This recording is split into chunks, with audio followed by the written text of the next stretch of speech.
Okay, in this scene I wanted to show the whole room and just show that there are no doors, no windows, no exits at all.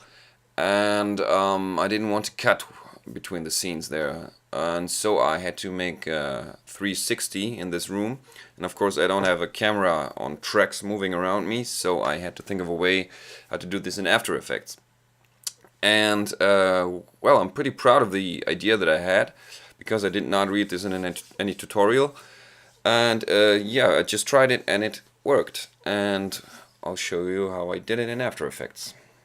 Now, I'm not using the room I built up in the introduction and in the basics. I'm using the original project so we have these spacings here right and don't have to look for the correct points on the timeline. And also there's one more layer here, which is the shadow. I'll just turn off the layer control so you see this one. And it's just a duplicate of the original footage, and it's just flipped down, blackened and blurred. It's not the best way to do shadows, but I just don't know any other way right now how to do shadows. If you know a better way, please tell me. Okay, now we had our zoom previously, and now we start the rotation here. And we're gonna have a look at this from the top. Zoom out a little, and I'll turn on the layer controls again, and you see that the camera is moving around the object, and the object is just doing the exact same movement to always stay in front of the camera. And also the light is doing the same movement as well to stay on top of the object. Okay, back to the active camera. Hide the layer controls. And you see, if I just delete these keyframes here and we just have the movement of the camera, then it becomes obvious that we have a two-dimensional object which even disappears right here. So we put back the keyframes, well, like this. And by the way, we only have the properties right now that are keyframed. Because normally if you hit this arrow here, you get all the properties, but by hitting the U key on your keyboard, you will only get the keyframe properties of an object. Very helpful, this U key. Okay, where was I? Right, so you see, the null object, which is responsible for the camera movement, starts at the Y rotation at 0, as does this object.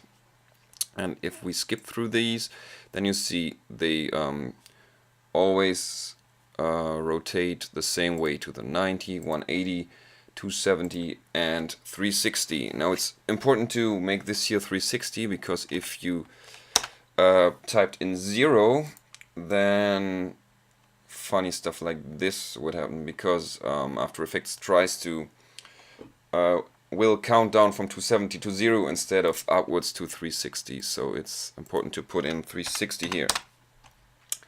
And then this is correct. And I think it's important that on the original footage I already make this 360 myself. I don't think this would work if I did not make this movement. Okay, one last thing, you might also see that here are some keyframes in the position. That's because when the camera starts moving, the floor will move beneath the object.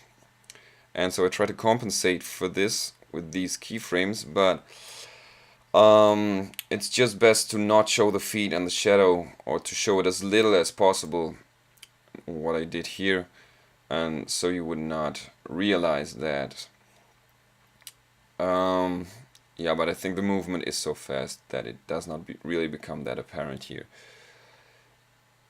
Okay, and yeah, that is the secret to this scene.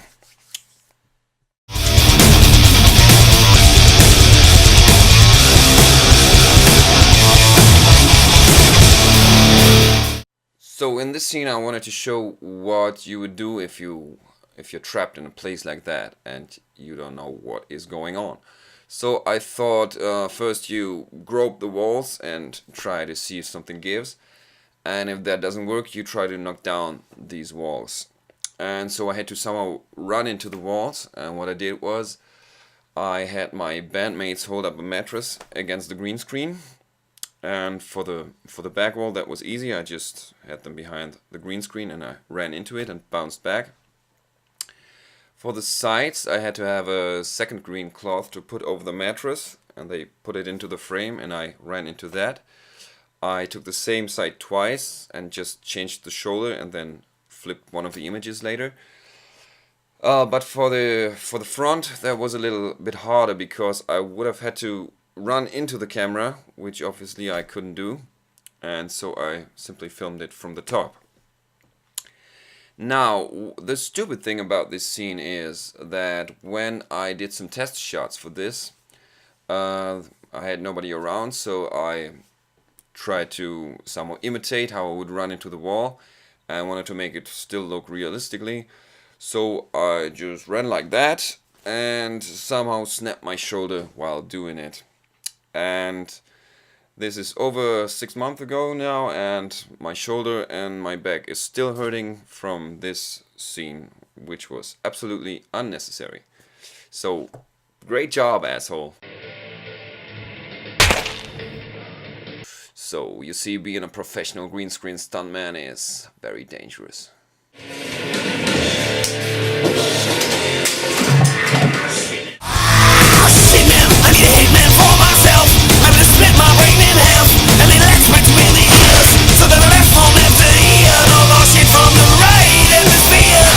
Okay, now this was really one of the first scenes I had in my mind when I started the concept for this video.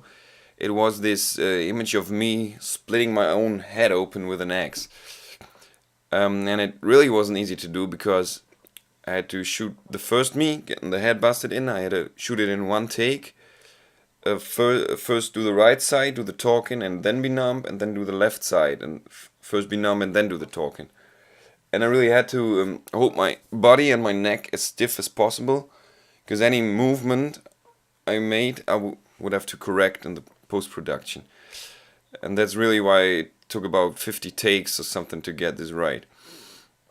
Then the X-wielder was also, I had to do 2 shots, first the legs and then from the waist up.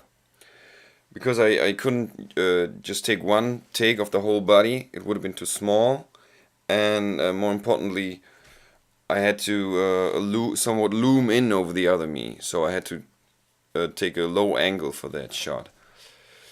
Yeah, then I just took a shot of the X and the styrofoam and some blood spraying around, which was basically a ketchup bottle spraying all over the place. Okay, let's have a look at After Effects then.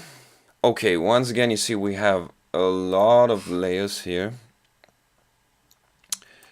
And as we move along here, you see that the X-wheeler consists of really 3 parts at this point.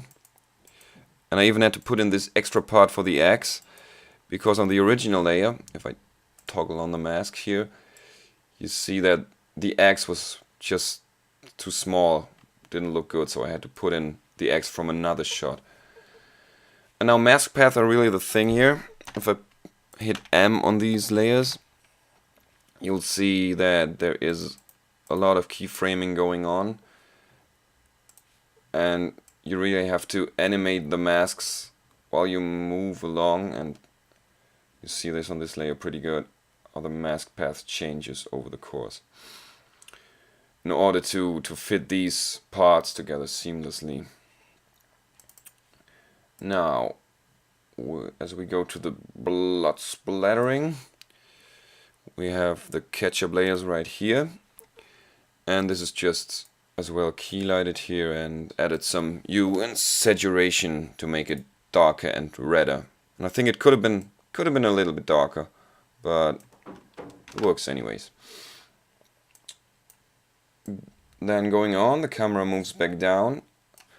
Again, we have these 2 layers here, 1 and 2, and I think at this point they even in the still, they fit together pretty well at this point. But as the camera moves along, you won't see it in the motion anyways. Then we have the split faces, which is pretty much the same principle. One person consisting of one for the right, one for the other side. Then the X at the top, and a single layer for the body, because as I had to move the faces all the time, I wanted the body to remain still.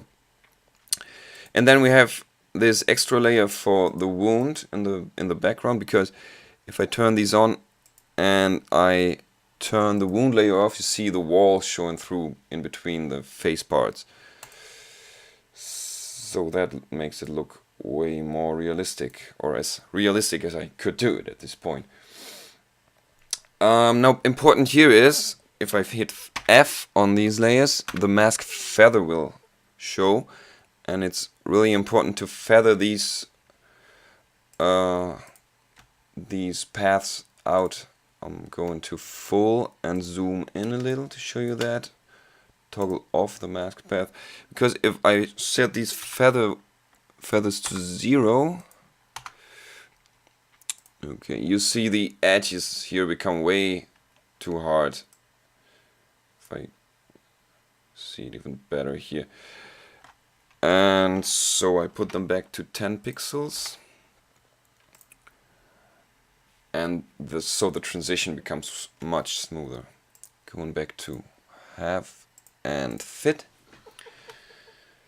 And also I hit U for the animated keyframes for these layers, and you see there's a lot of animation with the position and the mask paths here.